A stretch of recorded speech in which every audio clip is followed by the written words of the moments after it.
Saudara Menteri Keuangan Sri Mulyani memastikan ekonomi Indonesia stabil di tengah ketidakpastian ekonomi dunia. Hal ini tercermin dari neraca pembayaran akhir tahun 2024 tumbuh 15% atau sekitar 7,2 miliar rupiah dibandingkan dengan tahun 2023, saudara.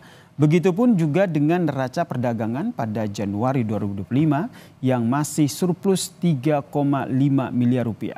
Terkait kondisi dalam negeri, Sri Mulyani juga menjelaskan bila deflasi yang terjadi di awal tahun 2025 bukan karena daya beli masyarakat yang melemah. Deflasi terjadi akibat kebijakan pemerintah seperti diskon 50% tarif listrik, kemudian diskon tarif tol hingga diskon harga tiket untuk menyambut Lebaran.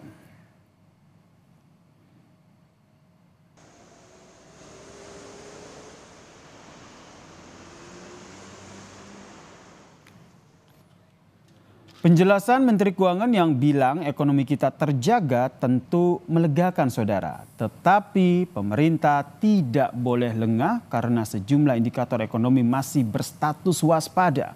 Indikator pertama adalah kondisi APBN yang sudah tekor di awal tahun, saudara. Per Februari 2025 APBN mengalami defisit 31,2 triliun rupiah. Kondisi ini agak berbeda bila dibandingkan dengan tahun-tahun sebelumnya di mana defisit umumnya terjadi di pertengahan tahun.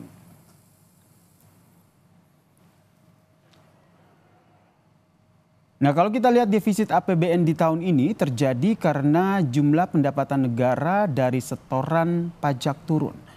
Pendapatan dari setoran pajak turun 30,19% bila dibandingkan dengan tahun lalu, saudara, yakni dari 269,02 triliun turun menjadi 187,8 triliun rupiah. Pemerintah tentunya harus serius menangani persoalan ini karena pajak adalah sumber pendapatan dalam negeri yang utama. Indikator lain yang wajib diwaspadai tentu terkait dengan tren melemahnya nilai tukar rupiah. Memasuki tahun 2025, nilai tukar rupiah ini terus bertahan di kisaran angka Rp16.000 per dolar Amerika Serikat. Bahkan pernah tembus di angka Rp16.575 per dolar Amerika pada akhir Februari lalu.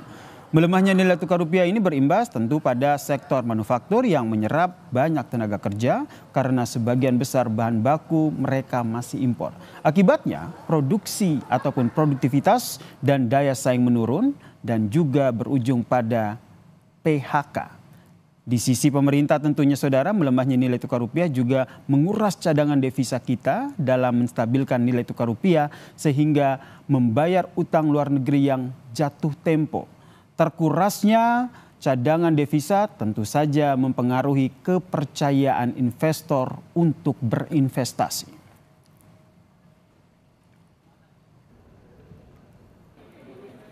Memperhatikan sejumlah indikator ini, saudara, tren merosotnya pertumbuhan ekonomi nyata di depan mata kita. Selain menjaga komunikasi ke publik agar tidak memunculkan gejolak di pasar, pemerintah perlu terus menjaga dan memperhatikan ruang fiskal serta lebih cermat dalam membuat paket kebijakan ekonomi agar defisit anggaran tidak semakin besar.